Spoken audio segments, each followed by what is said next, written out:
Estamos de volta, né? Falando agora do cangaço.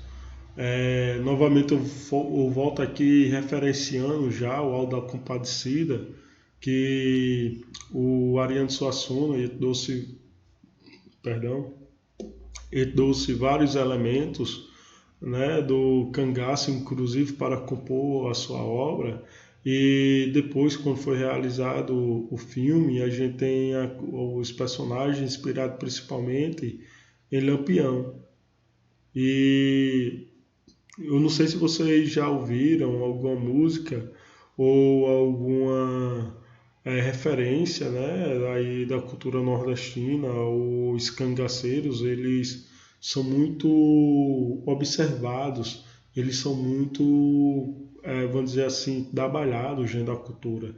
Veja que nas festas de São João, né, quando as pessoas fazem as quadrilhas, principalmente as quadrilhas mais organizadas, há uma ala, há uma parte aonde chega os cangaceiros, e os cangaceiros eles estão, né, vestidos como o bando de Lampião se vestia, chapéu de couro e as roupas de couro, né, com espingardas nas mãos, dançando o chachado, que é uma dança que era muito aí dançada, né, vamos dizer assim, praticada pelos cangaceiros, onde consiste em você dançar, né, batendo com a palma do pé no chão, e você vai, né, construindo uma identidade nordestina em relação ao cangaço.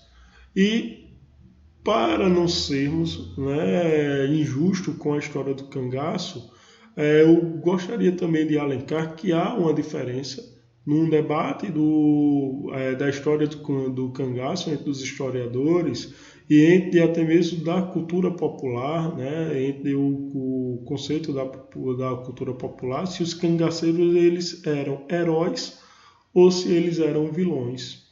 Então, os heróis ou vilões, o que os cangaceiros eram? Por um lado, você vai ter aí os cangaceiros que eles roubam, eles são contratados pelos coronéis para invadir fazendas, para saquearem. Vai haver muita violência sexual com as mulheres, né, que ao qual eles invadiam aí os terrenos, as cidades ao qual eles passavam. Vai ter muitas dessas práticas.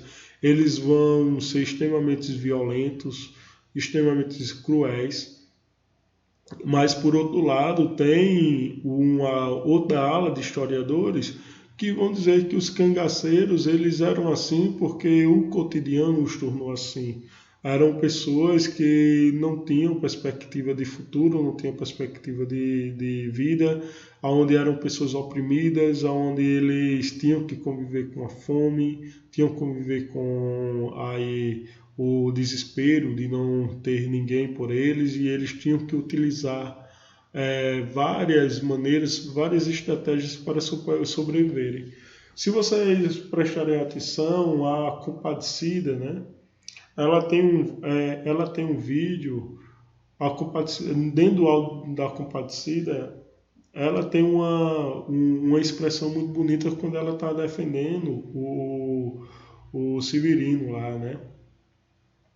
E ele tá lá e ele tá já certo de que vai ser condenado, e ele é o primeiro, aliás, o único que ele é salvo direto para o céu pela Compadecida. E ela vai dizer que ele não nasceu mal, foram as circunstâncias, porque ele teve aí os pais assassinados, teve que desde cedo lutar para a sobrevivência, né? Ele sofreu muito e é por isso que ele era revoltado daquela forma. Então a Compadecida ele vai fazer esse discurso. Ele não era um vilão, ele era uma pessoa que estava lutando para sobreviver, diferente daqueles que praticavam a maldade por prazer. É por isso que na defesa também dos outros personagens, eles vão apelar para as necessidades dele, e a Compadecida acaba, né, colocando todos num purgatório, porque não se ela levou em consideração a figura do Severino, ela também levou em consideração aquele pessoal que eles também são nordestinos, eles também são sertanejos, eles também moram em uma cidade em situações difíceis, sofridas, e que foram as circunstâncias da vida que os levaram a se constituir como seres humanos com aquelas práticas, humanos com aquelas desvirtudes. Né? Então é interessante observarmos que na obra de Ariano Suassuna ele já traz uma visão do cangaço de que esses cangaceiros, se eles não fossem heróis, eles faziam por uma o que eles faziam por uma revolta. E eles estão, mesmo sendo contratados aí pelos seus coronéis, eles tinham bandos que eles não aceitavam a ordem de ninguém e eles mesmo eram as leis, é tanto que eles vão entrar em um conflito com os policiais em várias cidades, né? Eles vão sofrer resistência também, os governos vão se unir para tentar combatê-los e por isso não só o grupo de Lampião, né, que a história conta a história do grupo de Lampião, que é os cangaceiros mais conhecidos, mas houve vários grupos de cangaceiros que eles tocavam terror nas cidades, mas ao mesmo tempo, né, havia uma ideia de que eles eram heróis. Se a gente pegar a analogia do Robin Hood, né, para a população, eles faziam isso. Né, a população de época que concordava, porque também tinha parte que não concordava com a prática deles, né, temiam muito o poder dos cangaceiros. Então eram os indivíduos que conseguiam peitar os poderosos e tirar deles, né, o que eles oprimiam no povo. Então os há uma diferença dentro da historiografia sobre o cangaço. Quem são os cangaceiros na verdade? Eles são heróis ou eles são vilões? A história, os historiadores não tentam responder isso, é só para deixar claro, né? Quando está se escrevendo, ele se parte de um ponto, aí a partir disso vão justificando, mas não é uma preocupação da historiografia, ou seja, dos historiadores, em provar se eles eram banidos ou não. Para a lei da época eles eram, né? Porque eles não estavam dentro da lei. Bandido é todo aquele que está agindo contra a lei regente. Então, se você, por exemplo, a lei diz que você tem que devolver um toco atual, né? Já fazendo essa comparação. A lei diz que você tem que devolver um toco ou se você achar alguma coisa no chão e você saber quem é, você devolve. Você não devolve, você já está sendo aí um ato criminoso, né? Então você tem que, dentro da lei regente, devolver o dinheiro. Então, naquela época, né, o que os cangaceiros faziam estavam fora, né, da lei. Por exemplo, não tinha nada que justificasse ou que aceitasse ou que admitisse que os cangaceiros poderiam ser contratados para invadir terras de outras pessoas. Não, mas se, por exemplo, tivesse criado uma lei e desse direitos a eles de fazer, eles fariam. Né? Eles estavam dentro da lei e eles não seriam considerados bandidos.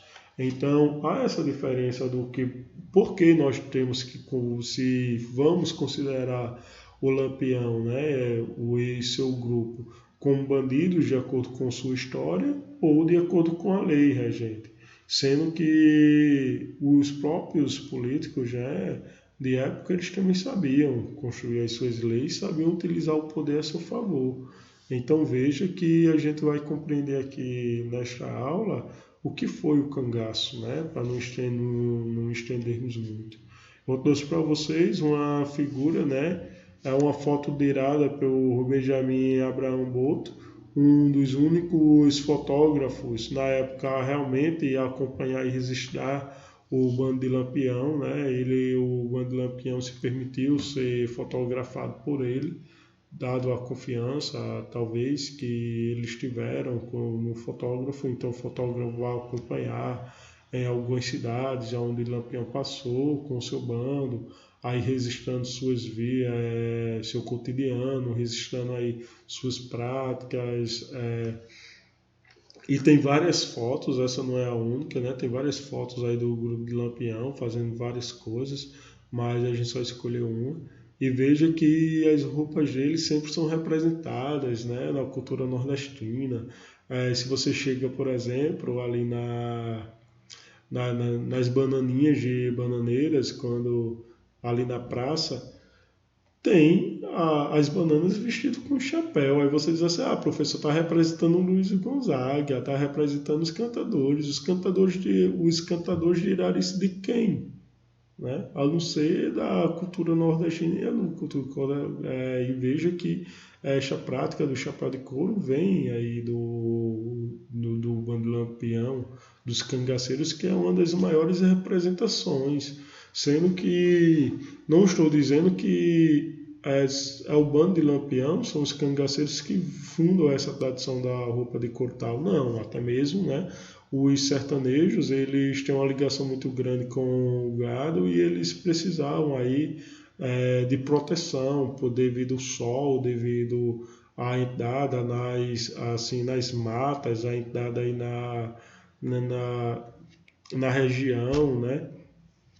Muito espinhenta, cheio de pedra e tal, muito seca. Então eles precisavam de proteção e a roupa de couro dava uma proteção para os vaqueiros. Né? Então, mas essa roupa, né, acabou se tornando uma identidade cultural dos nordestinos. Então, quando nós estamos olhando para um chapéu de couro, quando nós estamos olhando para uma roupa de couro, estamos olhando um pouco para a nossa história. E é impossível não lembrar do bando de Lampião ou dos cangaceiros quando a gente está assistindo aí uma quadrilha junina chega. As pessoas vestidas, né, com as roupas de couro, chapéu de couro e com suas espingardas. Então, isso é uma referência ao bando de Lampião. Né? E nós vamos ir entendendo de como essa história ela foi construída.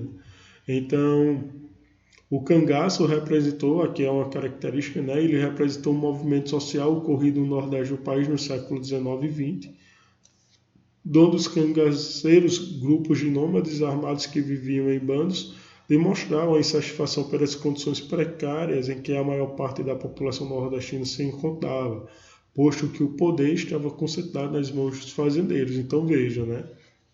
Aqui o texto ele trouxe os cangaceiros como as pessoas inconformadas pela situação, porque enquanto as pessoas dos sertões, né, quando eu falo de sertões, no interior dos estados, daqui da região do Nordeste, estavam passando fome, ao lado tinha uma fazenda onde o fazendeiro, né, o dono dessa fazenda estava explorando as pessoas e estava muito bem, obrigado. A pessoa tinha o que comer, a pessoa tinha uma água para tomar um banho, estava tranquila aí com a sua cama descansada. Né? Já a população em si não. Né? E eram esses fazendeiros que faziam as relações com os coronéis, inclusive esses fazendeiros também eram coronéis, faziam relações aí com os governadores, os prefeitos estavam, né, num bem bom, enquanto a população sofria.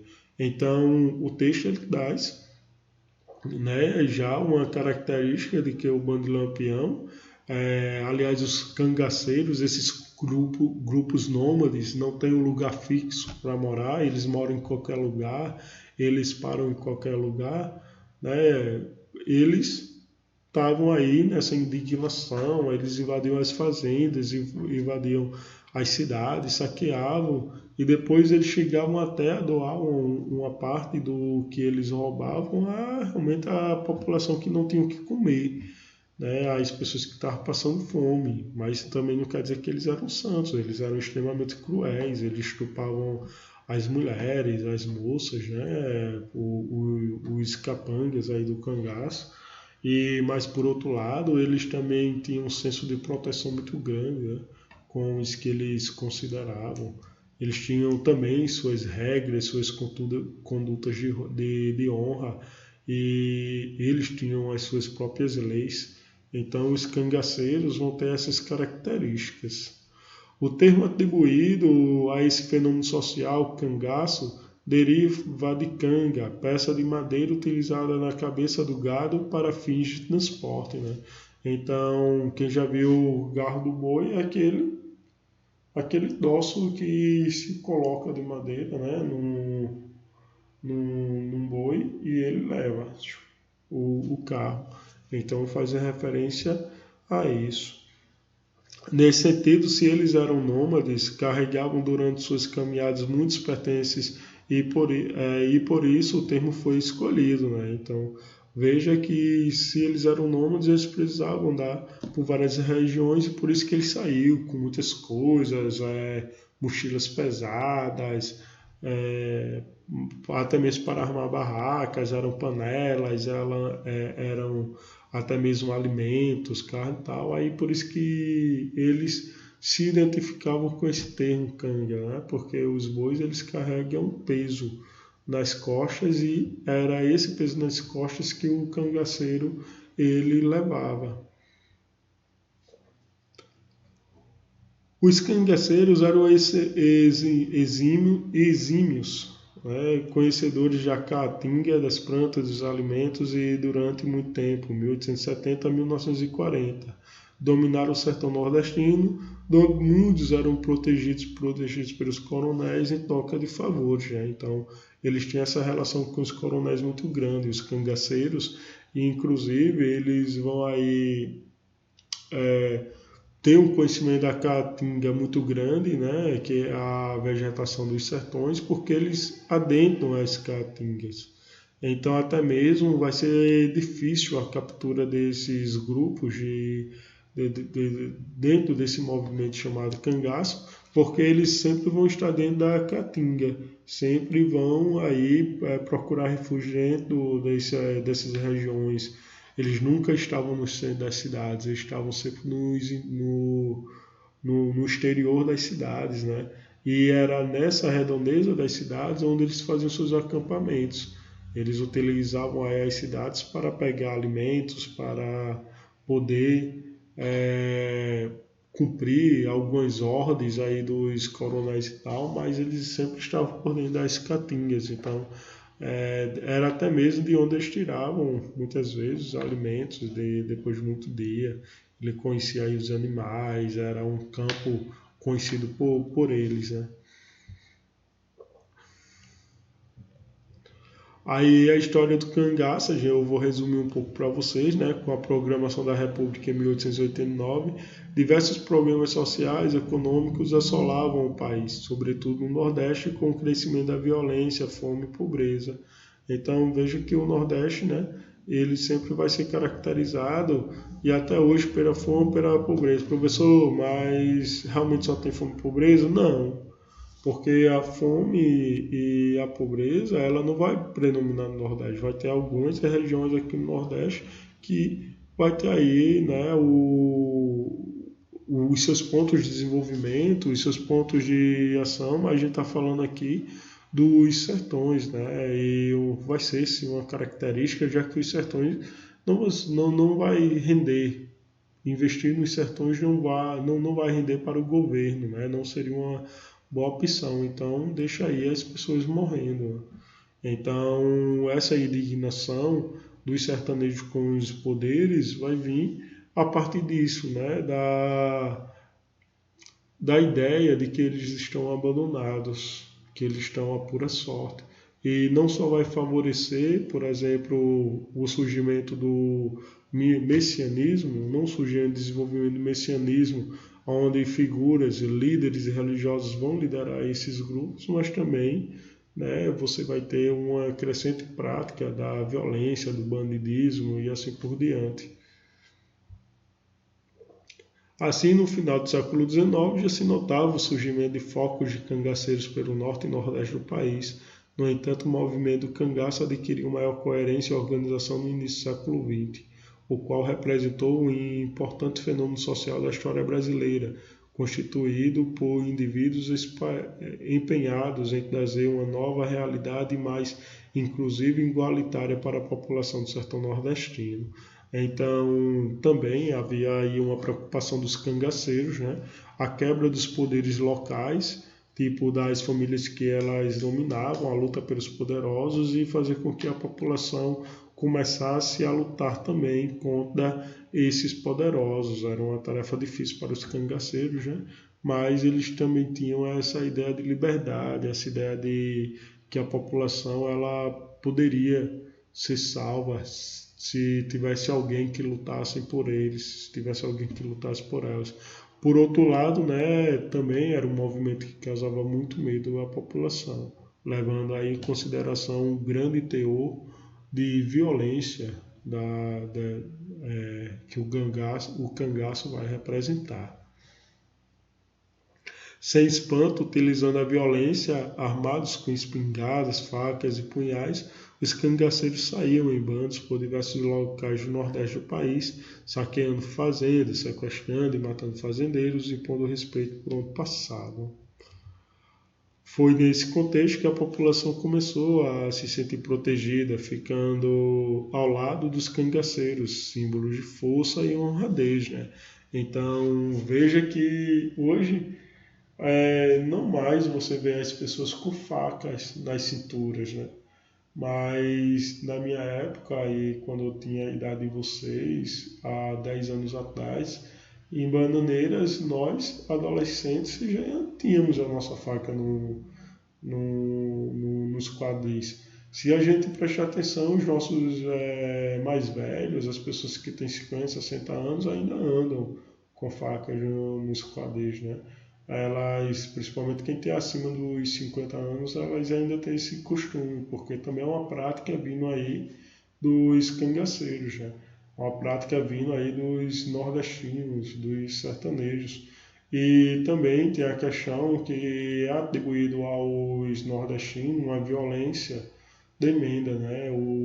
Quando o nordestino ele é representado, é uma pessoa sempre forte, uma pessoa sempre brava, uma pessoa que resolve tudo riscando uma faca no chão, né? E é uma pessoa que ela se comporta aí como se tudo e todo mundo fosse contrário ou fosse oposição a ela, que não deixa de ser, né? Nordestino, é uma honra ser nordestino, na verdade, principalmente na atual circunstância, é uma honra ser nordestino, porque o nordestino, a história do Nordeste sempre vai ser constituída por lutas, sempre lutando aí pelo poder, contra o poder de opressão, né? E eu queria também debater essa característica presencialmente com vocês, mas infelizmente eu não vou poder, não por enquanto, mas quando voltarmos às aulas, quero debater esse critério do Nordeste com vocês. Aos cangaceiros, né? Assim, por outro lado, havia os cangaceiros que atemorizavam populações, os quais invadiam aldeias, roubavam, matavam e estupravam as mulheres. Então, eu estava dizendo, o que eu estava dizendo para vocês, por um lado, né? As pessoas vão se sentir protegidas, porque se não tem ninguém que olhe por elas, os cangaceiros vão ser essas pessoas que estão lutando, essas pessoas que estão incentivando as pessoas a não baixarem a cabeça para os poderosos, mas ao mesmo tempo vai ser esses cangaceiros que vão causar medo, já que eles conseguem esse respeito utilizando a força, utilizando a violência, estupando, matando, roubando. E as pessoas sempre vão ficar nesse meio a meio, se é para seguir o cangaço, se é para respeitá-los, se é para temê-los, se é para respeitá-los e temê-los, se é para considerar eles como vilões ou se é para considerá-los como heróis. Então, nós sempre vamos ter, e é uma coisa que nunca vamos resolver dentro da historiografia, né? Este lance, se também eu já falei aqui, não é uma preocupação da historiografia dizer se os cangaceiros eles eram heróis ou vilões, vocês que vão dizer. Mas também, né, por que eu digo vocês vão dizer? Porque você, quando está estudando cangaço, vai ter uma opinião formada. Professor, eu acho que eles eram bandidos. Inclusive, eu fui interrogado num dia desse por um menino, por um aluno, por um de vocês no WhatsApp que dizia: ah, professor, acho que eles eram bandidos, porque eles estavam indo contra as leis e tal. Aí eu disse: tá, é uma opinião sua, né? Mas perceba que há todo um contexto por trás. Então você está dizendo que ele é bandido, você construiu um conhecimento em torno deles, mas também saiba que tem outras pessoas, né, que já não vão ver como você. Desculpem, não vão ver como você está vendo, né?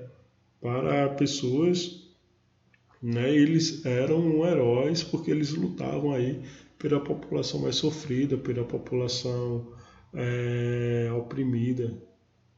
E mesmo ele causando medo, terror, mas eles estavam, a população se sentia seguro com eles. Né? Aí os cangaceiros possuíam um estilo próprio, né? Eles utilizavam roupas de couro, inclusive chapéus, a fim de se proteger, evitando a vegetação grosseira da caatinga quando os ataques da polícia, visto que eram perseguidos constantemente. E foi assim que o movimento cangaceiro ultrapassou uma década, demonstrando sua força, garra e dedicação, né? Então, os cangaceiros aí, eles vão se preparar, eles vão se confrontar, inclusive os policiais, eles chamavam de macacos, né? Os macacos, os policiais, eles vão ter uma vença muito grande, uma raiva muito grande dos policiais, e os policiais vão ser deles, vai ser praticamente, né, dois lados opostos aí disputando. Então, quando eles chegavam numa cidade, né, as pessoas às vezes ligavam não, né, as pessoas iam, comunicavam e os policiais iam atrás. É tanto que quando o bando de Lampião foi pego, né, os policiais eles vão fazer uma coisa cruelzinha que eu vou dizer já já, que é que eles vão fazer. E é essa força, essa garra, essa dedicação que vai fazer com que os indivíduos se sintam protegidos, se sintam seguros com o cangaço, né, ali correndo, os sertões. Então veja que os nordestinos não estavam só dividindo o espaço com o messianismo, inclusive Lampião vai se encontrar com o Padre Cícero, vai ter um único encontro com o Padre Cícero, né?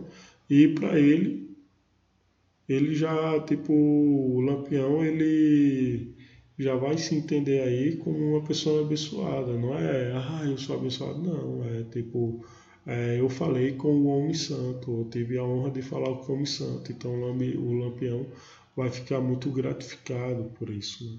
Ele vai se sentir liberto da culpa de ter matado, de ter roubado, vai se sentir merecedor desse amor que só o Padre Cícero poderia lhe dar, é esse amor divino. Então eu vou aqui destacar duas figuras importantes para compreendermos, já que é o Lampião e a Maria Bonita. O grupo de Lampião é um dos grupos principais aí dessa questão do messianismo, não, desculpe, do cangaço, né? Volto a repetir, havia vários outros grupos de cangaceiros, mas o de Lampião é o que vai dar para a história, né? O grupo de Lampião é o que vai conseguir espaço dentro dos livros de história. Sabemos que tem outros indivíduos, tem outros historiadores que já estudam outros grupos, né? Isso é importante dizer também. Então, os historiadores eles já estão considerando aí outros grupos que vêm a somar a compreensão sobre o que foi esse movimento social. Então, figura revolucionária considerado o rei do cangaço, o senhor do sertão, Virgulino Ferreira da Silva, vulgo Lampião. Nasceu em Serra Talhada, Pernambuco, foi ex-coronel da Guarda Nacional e passou por quase todos os estados do Nordeste lutando contra a injustiça. Sua mulher, Maria Gomes de Oliveira, vulgo Maria Bonita, 1911 a 1938, foi um dos ícones do movimento cangaceiro, sendo a primeira mulher a participar do grupo, a qual lutou bravamente e ficou, portanto, conhecida como a Rainha do Cangaço, né? Inclusive, a história de como o Lampião conheceu Maria Bonita, ele chega assim uma certa localidade e a Maria Bonita já era casada com o cara, né? E o Lampião, dentro aí da conversação bem conflitosa com o cara, né? A Maria Bonita acaba se interessando e no outro dia ela foge com o Lampião, que é a primeira vez que uma mulher aceita num grupo, né? E ela se casa com o Lampião, ela larga tudo e vai com ele. Isso aí é segundo as fontes. E é bem interessante que sobre o cangaço, teve uma novela, quem assistiu Cordel Encantado, também está trabalhando ali um outro grupo, né, de cangaceiros, que é um grupo fictício, mas também mostra como aí era a rotina dos cangaceiros, né? Eles estavam sempre acampados, vai ter aí as mulheres que faziam parte do cangaço vão ser sempre bravas, vão ser super independentes, é, não vão estar para brincadeira, né? É bem interessante. E há um código de honra, de conduta, há um status a ser observado. Eles vão fazer também qualquer coisa por qualquer coisa. Há aí um debate do que eles devem fazer, né? Eles se respeitam quanto grupo, se respeitam quanto movimento. Isso é importante também de ressaltar, tá bom?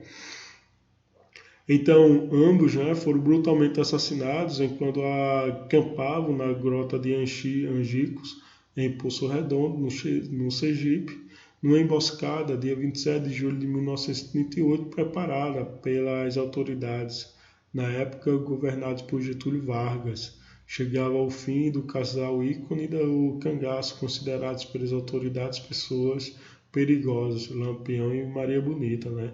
Então os coronéis aí começam a apelar para o Getúlio Vargas, de que o Getúlio Vargas tomasse uma atitude, né, contra os cangaceiros, os coronéis, as oligarquias, acabam se unindo aí ao Getúlio Vargas, e o Getúlio Vargas ele, né, vai dar o aval para que realmente o cangaço fosse combatido aí nos sertões nordestinos, e é o que acontece, né? Os cangaceiros começam a ser caçados mesmo. É tanto que quando o Lampião e a Maria Bonita e o seu grupo eles são mortos, eles vão ter as suas cabeças arrancadas, quartejadas, e elas vão ficar expostas, né? Por muito tempo. E elas ficam ali em praça pública, porque o cangaço, o grupo de cangaceiros mais temidos do Nordeste, ele foi, enfim, abatido, capturado, né? Então tem essa questão. Tem até um filme que é bem interessante, se vocês, eu ia até trazer para vocês, mas eu tenho algumas cenas que eu achei inapropriada, né? Mas dá para assistir, não é nada demais, mas é porque também a gente tem que evitar, né, determinadas polêmicas, mas é um filme que seria interessante assistir. Ele, ele traz essa visão, né, da Maria Bonita, traz a visão do Virgulino, do Lampião. Então seria bem interessante vocês assistirem e depois para compreenderem, né?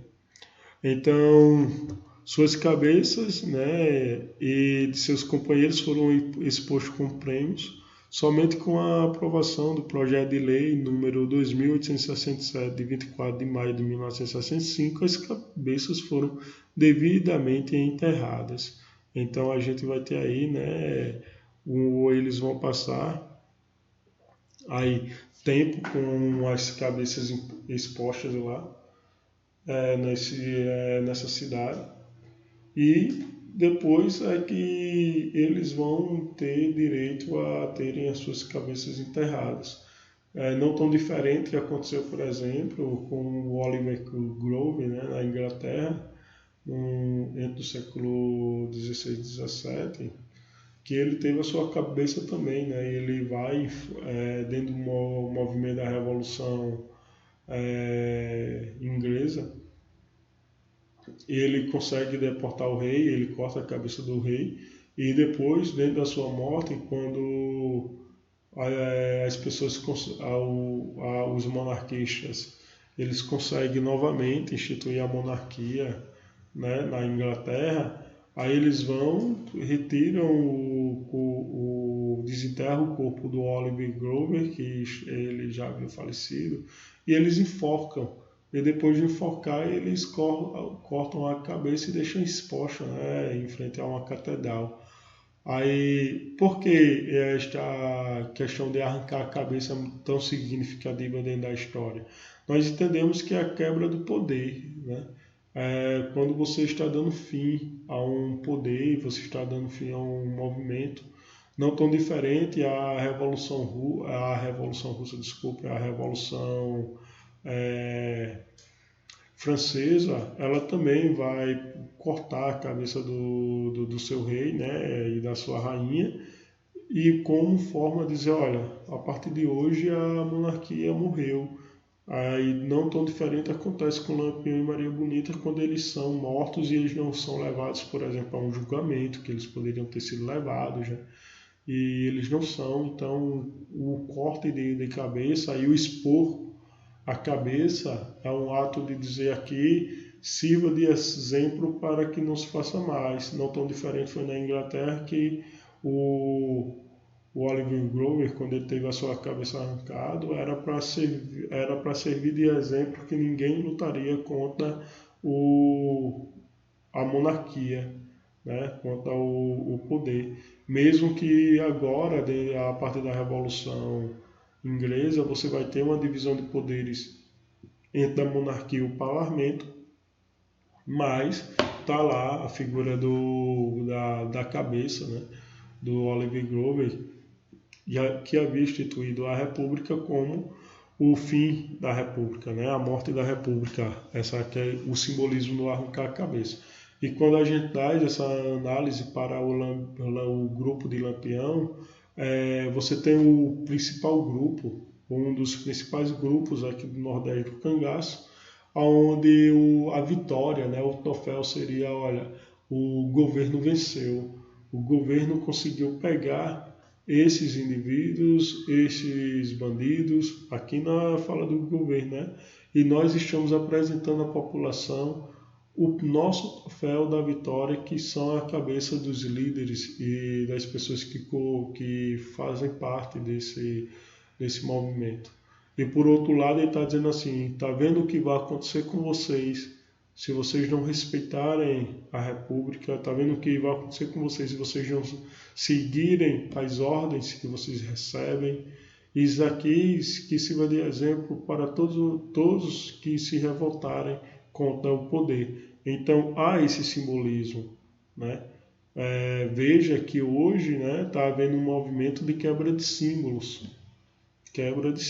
Então tudo que possa representar um poder, e você, quando começa a destruir esse símbolo que dá esse poder, você está permitindo que as rupturas dentro da história comecem a acontecer. E não tão diferente foi com o movimento aí do cangaço, que a morte do grupo de Lampião representou o fim do cangaço.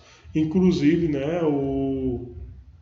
teve muito juiz tipo alguns cangaceiros que conseguiram sobreviver. Eles não estão há muito tempo, né, do grupo Lampião. Havia falecido o último membro do que foi realmente do grupo Lampião. Acho que já faz uns 5, 6 anos isto, né, que ele viveu, e até a sua velhice, e eu acredito que foi o único ou um dos únicos que conseguiu morrer por velhice. E também teve uma senhora também, né, que ela não há muito tempo, também há uns 5, 6 anos, ou tipo, no mínimo isso, ela ainda era viva e fazia parte do grupo Lampião, né? E ela conta, ela fala e tal, seria bem interessante depois trabalharmos até mesmo com a pesquisa, porque nós não temos tempo, né? Infelizmente, senão a gente ia trabalhar e aí investigar mais, né, sobre o que aconteceu com esse grupo.